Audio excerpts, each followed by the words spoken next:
Hi, I'm Bill Lampton. I welcome you to the interview today with a very exciting, energetic, vivacious, and accomplished person, Gina Carr. Gina began her entrepreneurial career in first grade when she was the first grader who sold the most peanut brittle. Later on, she continued her growth professionally by graduating from Georgia Tech with a degree in engineering and from the Harvard Business School.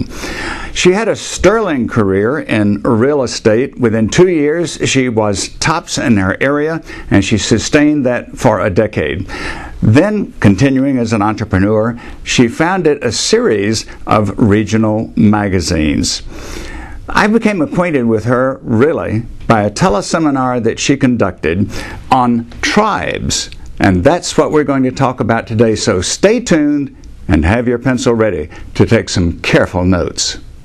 Hi, Gina. Great to have you with us today. And I want to start with where I left off in the introduction, and that is talking about tribes, because really that's the way that I truly got to see you in action for the first time. When I tuned into your teleseminar about tribes, tell us, please, we know the traditional meaning of a tribe, but what is a tribe in the business and professional sense?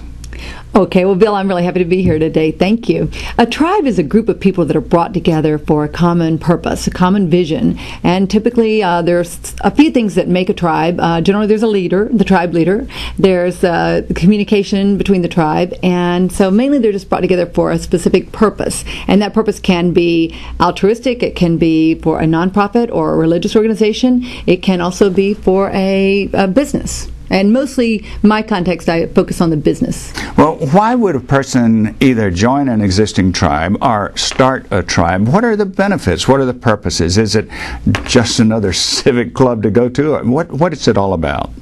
Well, I think very fundamentally at a core level, and it goes back to prehistoric times, people came together for common purposes. Back then it was survival, getting food, being able to stay warm, protection, exactly. And so that has stayed with us. And so we feel good when we're together with people that are interested in the same things. Let's say that one of our goals was to make the world's greatest bicycle, and you were passionate about making great bicycles, and I was too. And so we really got passionate about that, and we could talk about it and have, that's just what we're enjoying, that's what we're into. And so we're able to do more also because different people bring different skill sets together. I know you have a saying about people. Yes, I got this from Terry Brock. Terry said that all of us know more than any one of us. And so we draw on the group's knowledge, their experience, what they can do that we can't do. And you said something to me before we started this conversation. You said that there are things that you can do with video or technology that other people can't do, and you help them. Likewise, you reach a certain level of expertise, and you have to turn to other tribe members to help you. Exactly. We can't all know everything. And certainly, if there's one thing I've learned in life is I try to focus on the things that I know and like. And so other people know and like other things. That's a great thing about different people, and bringing together the different skill sets, the different knowledge base that's out there. So that's really good. It's interesting that you mentioned Terry Brock, because that's actually how we met. Yes. You and I didn't know each other, but we realized we were both in the same Terry Brock tribe. He's one of our coaches. Each of us have worked with him, and so seeing you commenting on his blog and seeing you in his Twitter or Plaxo database, I said, Bill Lampton, and he lives in Gainesville, and I'm not too far away, and I used to live in Gainesville, and so I'll say hi. And of course, you and I, you mentioned Twitter. We're both on Twitter, which is becoming an enormous tribe. What is it?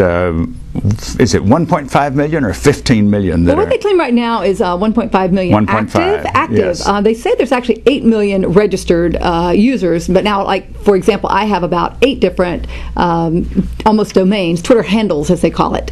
So there's 1.5 million that are very active and being monitored right now. And I think that brings us to something else. What a great advantage it is for people who want to belong to tribes. that the internet has taken away the geographical limitations on that. There was a time when your tribe in small town America might have been a 12-mile radius, but now there's no limit at all. And I think you said something about the number of people who were tuned into that seminar that I heard the other night about tribes. You mentioned they were from all over the world. Yeah, it was really wonderful. I think this topic's very, people are very interested in this topic. There was over 100 people. We had, a couple people from Singapore, a couple from Australia, I think one from New Zealand, certainly a few from England, and people even as far away as from California. Even California, way out there. Yes. Well, I remember so well in the, it was around 1970, Marshall McLuhan was one of the real pioneers of modern communication. And he talked about, and we use this phrase now in common language, but he was one of the first to talk about a global village. And at the time, it was just something, a nice theory. But we do have a global village now.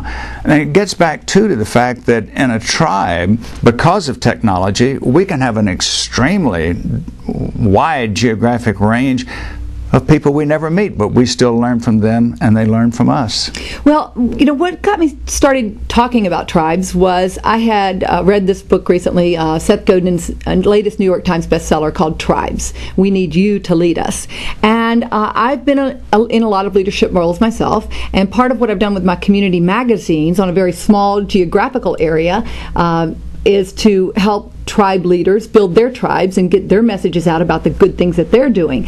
And so one of the things that Seth talks about in the book is how the internet is enabling you to just magnify that and bring in people from all over the world that can join your tribe without any cost. I mean, there's so many ways you can tune into these sorts of things that I can, as a tribe leader, can get my message out for free, and people can tune in to me for free. And so it's wonderful having the internet. And Thomas Friedman's book, The World is Flat. Well, it's flat and it's small, and it's really getting increasingly very connected. Let's go back for a minute to your very successful real estate career. I mentioned in the introduction that within 2 years of becoming a realtor, you became a leader in your area, and you kept that going for a decade. I'll bet you didn't do it alone. I bet you had some kind of a tribe.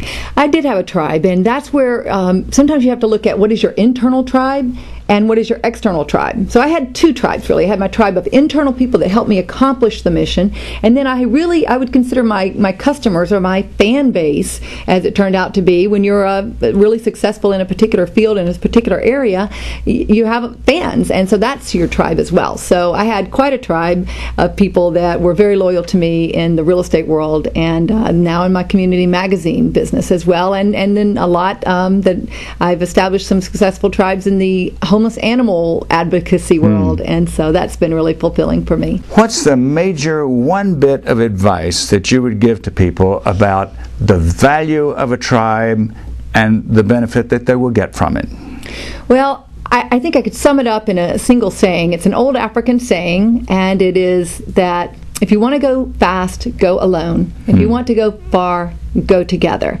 And the person that shared that with me was actually our mutual coach, Terry Brock. Right. And when I heard that, I said, wow, that is so true, because with a tribe, you can leverage other people, bring other people on to help accomplish your mission, your vision, and that's what it's all about. If you're passionate about something, you want to see that happen, and to bring other people in to help you magnify your efforts is a beautiful thing. Well, Gina, it's very easy to see that you're passionate about tribes. Many of our viewers and listeners would like to get in touch with you, I'm sure. So please tell us your preferred way of them contacting you, website, email address, telephone number, whatever. The easiest way to get in touch with me is through my website, ginacarr.com, and that's GINACARR.com, and that's the best way. Very good. All right, you've had this wonderful explanation of tribes. Here's the expert. Right here on the screen, you see the contact information there at the bottom. Go to her website, go to her blog, stay with it, and you'll become a part of her tribe. Thank you very much for watching. Thanks.